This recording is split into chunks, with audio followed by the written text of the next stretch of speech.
Hi, I'm Sam. In this video, we're going to take a look at the Alara Reborn mechanics of cycling and land cycling. If you've got a card with either of these mechanics in your hand, you can turn it into a different card.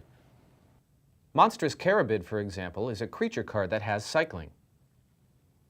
Monstrous Carabid's got a hybrid cycling cost. You can find out more about hybrid costs in the video titled A Planeswalker's Primer for Hybrid and Multicolored.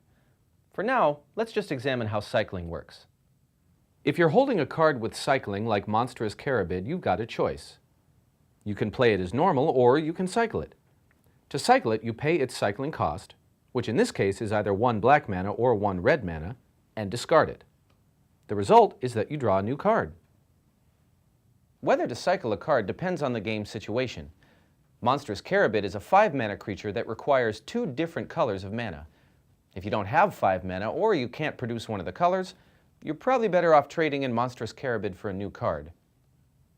Naya Sojourners also has cycling. In addition, it's got an ability that triggers whenever you cycle it, or whenever it's put into a graveyard from play. There are 5 Sojourners in the Alara Reborn set, and they all have abilities like this. Let's see one in action.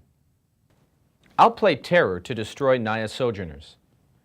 When it's put into a graveyard from play, its ability triggers. You choose a target creature in play, then you get to put a +1/+1 counter on that creature. So far so good. Now let's see what happens when you cycle it. Cycling Naya Sojourner costs 1 green mana and 2 mana of any type. When you cycle it, its other ability triggers. That ability resolves first, so you'll get to put a +1/+1 counter on a creature. Then the cycling ability resolves, so you'll draw a card. The cycling ability and the triggered ability are separate. If one of them is countered, the other one will still resolve. You can cycle a Sojourner even if there are no targets for the triggered ability. That's because the cycling ability itself has no targets. You'll ignore what the triggered ability says, but you'll still draw a card like normal. Finally, let's look at an Alara Reborn card with land cycling. This is Sanctum Plowbeast. It has 2 different kinds of land cycling. Land cycling is a kind of cycling ability. In the Alara Reborn set, each land cycling ability names a specific type of land. For example, Plains cycling contains the word plains. If you land cycle a card, you don't draw the top card of your library. Instead, you search your library for a card with the indicated land type and put it in your hand.